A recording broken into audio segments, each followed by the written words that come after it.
brought to you by our friends of the British Council. Hey everybody, welcome back to Rugby Wrap-Up. Matt McCarthy here at the Fantasy Sports Network, Studio 34 in New York City. And we've got some special guests in the studio and on the big monitor in the studio. And it's all about America today, gentlemen. It's all about America. And ironically, in the studio next to me is Englishman Martin Pengelly of the U.S. Guardian and Mr. Steve the Lizard Lewis, the Elite Sevens coach and rugby pundit extraordinaire. And calling in is Mr. Dave Buzz Rudzinsky out of Mystic River, the Boston area, and Danny Mr. Boom Boom Barrett, Massachusetts, New York, California, all talking rugby, and it was an enormous weekend. Danny, first of all, congratulations on the big win in Vegas. Yeah, thank you very much. It was a long time coming for that one. I think it was about 4 years now. We've made the semifinal the last three to get knocked out. So it's kind of about time. And Dan, for the folks at home, your Eagle number 452. I should have asked you what Eagle number you were. All right, I could ask you this: how many 15s caps and how many 7s caps? So I have 13 15s caps, and we go to Vancouver next week, and that'll be 37. We have a discrepancy on the USA Rugby website. They've got you down as 7s 24. And how do you figure that? Just tournaments? Yeah, so it goes by tournaments. So this past Vancouver was my 36th. USA Rugby, I think, is a bit slow on catching up. Well, they got 24. Yeah, they're, like I said, a bit slow. All right. You'd think they'd be faster for 7s. Boom-cha. Okay, right? All right, yeah. Guess not.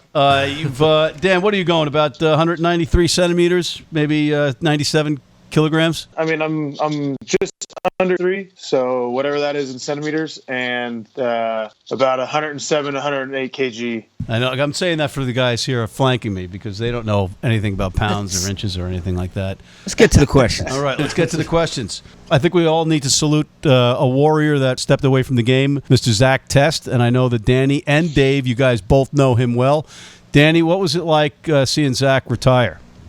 It was one of the more special things. I mean, it's sad the way he went out, and I'll never forget kind of the moments that we had together on and off the field. I was lucky enough to be Zack's roommate for about 2.5 years on tour. So as much time as we spent on the field, we spent even more time off, and have pretty much become best friends in that time. And I mean, it's tough for me to see him walk away from the playing side of the game, but I mean, the guy's played so much rugby in his life where I'm excited to see what he can do on the other side of the whistle. And I mean, he's a hell of a guy, hell of a player, hell of a friend.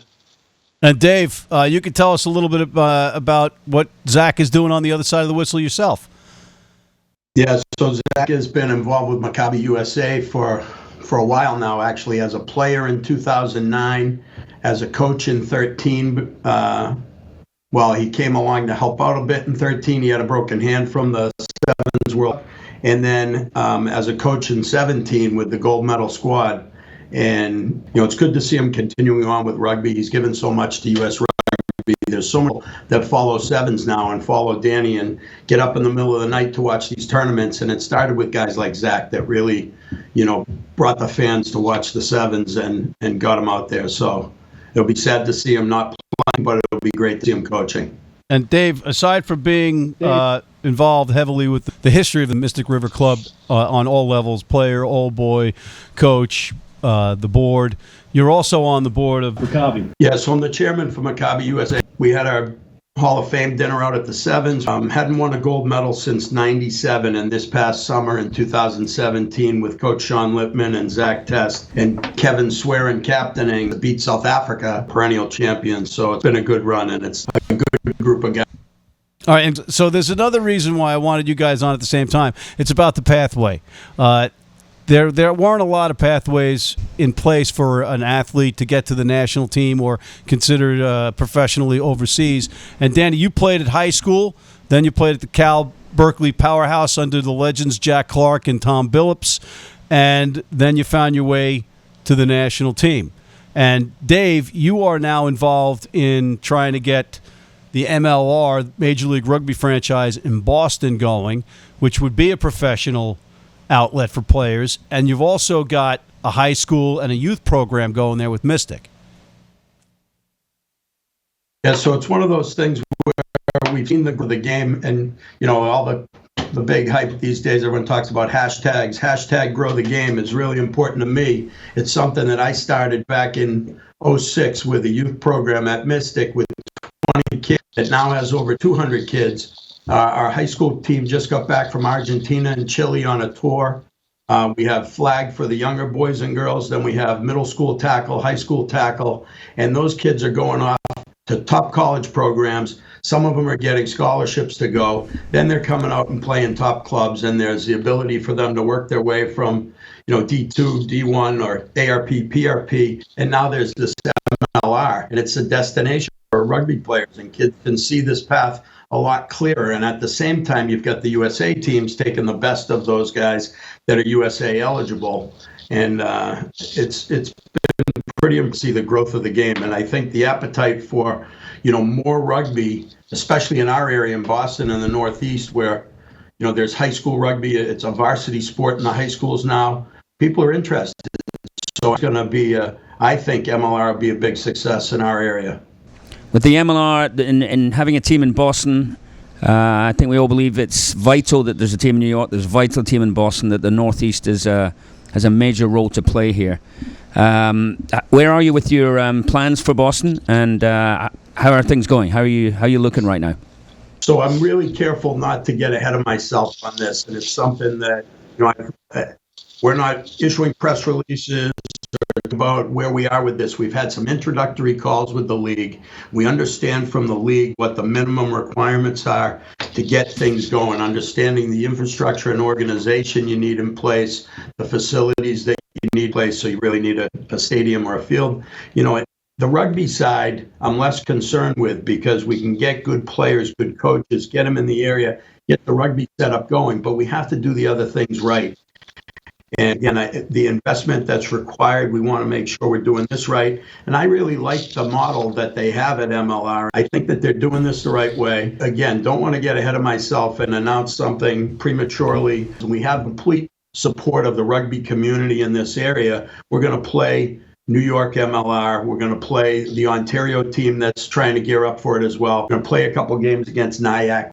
What we're going to see is the level of competition, and at the same time, in parallel, be working the administrative paths to get the team and infrastructure in place. Good stuff, Dave. I'm getting barked at in the headset because we have to break.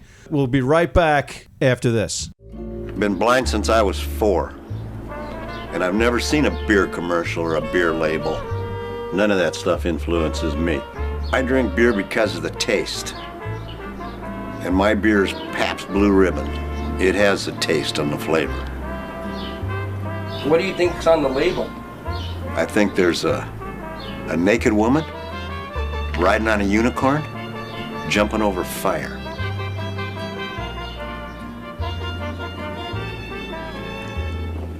Oh, that's good beer.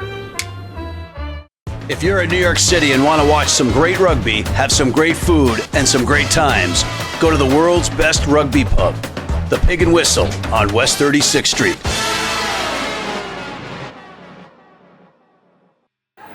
Hey everybody, welcome back to Rugby Wrap-Up here at the Fantasy Sports Network, Studio 34. We're going to get back to Danny, but I want to get Martin. Do you have a question for Dave? It wasn't really a question. I was just going to declare an interest in the youth setup up there, because my niece by marriage is a Mystic flag rugby player. Scandalous. So I wish you all the best for Scandalous. that. And we're looking forward down here, Dave. We're looking forward down here to March 24th when you're taking that Boston-New York rivalry to a new level here in rugby with our Rugby United New York team, who are wearing New York Mets colors, so I'm in absolute heaven and fully behind them. But Danny, you just heard the chatter here about the MLR, Major League Rugby. You're one of the few people on the planet that's actually carved out being a paid player in rugby in the United States before we had professional rugby, before even Pro Rugby USA was up and running with Steve Lewis at the helm. But Dan, you're one of these guys, you're like a hybrid player because you were in the Olympics as a sevens player. You're facing a sevens World Cup, but a lot of people may not remember, but you were on the 15s World Cup team in England. but for some bad thumbs, you might have made a much bigger impression. What are you looking at in terms of this professional landscape that's evolving now? I think it's great for rugby in the country. I mean, once it gets up and running, we'll really see what it can do and how much more competitive it'll make us as kind of a tier 2 rugby playing nation. But I mean, there's still so many unknowns in my mind of kind of what can happen and where it's going to go. So I'm just really excited to see the first season turns out and how they continue to kind of elevate the play for the rest of the athletes. All right, and because of your playing experience and the fact that people underestimate you all the time on the field, what was the little general? You just outraced him I think it was your second try in the final, right? Yeah. Gaston Rival has been around for quite a bit. I mean, he's played upwards of 50 tournaments, so he kind of knows what he was doing. I don't know. I think something with the field in Vegas made me feel a little bit quicker than I was, so I was able to get around him. Did you think he made an educated decision because he's a veteran player that he says, okay, maybe I can act like I slipped on a banana peel here rather than get steamrolled? I was going to say, maybe he was looking for a shoulder or something. I was kind of deceived by my lack of speed. Then obviously the win's a win, right? We won a second tournament, and so that final win against Argentina at the icing on the cake. But which of those victories this weekend was most satisfying from a team perspective? Was there a particular one, or do you just look at them all as next job, just do it? To me, it was the quarterfinal against England. I think if you asked a few of the other guys, they'd say Fiji in the semifinal. I think both of those are kind of monumental wins. But for me, it was that little dust up at the end of that England game where, we kind of said, bring whatever you got and we're not going to back down. Like, it doesn't matter what happens. Like, we got each other's back. We're with each other 100%. And kind of knock us. So you come at one of us, you come at all of us. So goddamn America. For me personally, that was personally a pretty big one. Yeah, and so obviously you guys have lost a couple of key players, Madison out and Stevie Thomason, who was having a great season. So that looked problematic. And obviously Mike and you guys have pulled it together. Mac has got a lot of time. What maybe one or two key things that have allowed you to not just remain competitive, but actually improve perhaps? Maka's freakish athleticism.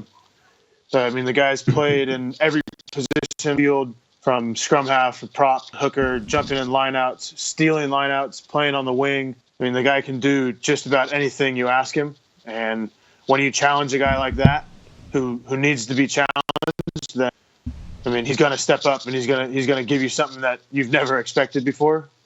And kind of that mental challenge combined with his physical ability is unmatchable. Like, no one's going to be able to stop that when that guy has the will to get going and do something. I'm sorry, guys. We are getting we're out of time signal from downstairs, and I just want to ask a couple more questions. Dave, your last question for you is, when are you going to sign Danny to a big contract that takes him away from the Olympic Sevens camp? We'd love to have him come out to Boston. Remember, this is the City of Champions. We have lots of history here in Boston. And again, you talk about, America. This is where it all started, in Boston, right? When we kicked the British back to England and sent them home in the war. Sorry, but that's the way it goes. And, another Boston champion, our last Boston championship was, before the last Patriots one, was Mystic River D1 championship in 2016. We'd like to see MLR Boston being the MLR champion. All right, get in line, pal, because it's going to be Rugby United New York, and Danny, you're going to be wearing that orange and blue, just like Mets colors, and it's going to be great. Everything's going to be great. Danny, last question for you, Danny. You ready? Aside from playing for the Rugby United New York here in the MLR, if you had to choose between a Rugby World Cup Sevens, a Rugby World Cup 15s, or an Olympic gold medal, what would you pick? That is a very good one. I think any competitive athlete that you ask, it would be an Olympic gold medal. Selfishly, a Rugby World Cup in my kind of hometown where I grew up would be pretty amazing. But at the same time, 15's World Cup is kind of the granddaddy ball in our sport. So I don't know. We'll have to see which one comes first, and hopefully it's one of those. But you take 2 out of 3 though. Come on, you got to pick one of them. Oh, I mean, I'd take all 3 if I could, but I think it would be an Olympic medal. Yeah, the medal would be a pretty big thing for the country and the sport. Well, you are a great American, my friend. Great American. Thank you. All right, I got to give him one shot. He's been getting slagged here, the Englishman over here. We've been crushing him with cracks about England. You want to say anything, Martin? Here, it's my own personal Yorktown this afternoon. Here, we came back from that. We took over the media in New York, if nothing else. Let's give a pause for everybody to Google the Battle of Yorktown. General Cornwallis. Yeah. But Martin, weren't you getting in Twitter fights with fans because you were actually supporting the USA team in this Vegas Sevens? That happens a lot, yeah. But I've said before, I'm married to an American. I have 3 small Americans. I'm here for good. I've gone over. So you're the opposite of Dan Lyle. I suppose if you put it that way. I'm trying to think. I'm like a reverse Benedict Arnold. All right, on that note, a reverse Benedict Arnold, I want to thank Mr. Danny Barrett, Mr. Dave Rudzinsky, Mr. Steve Lewis, and Mr. Martin Pengally. I'm Matt McCarthy here on behalf of all of them. Thank you for tuning in to Rugby Wrap-Up here at the Fantasy Sports Network, Studio 34 here in New York City.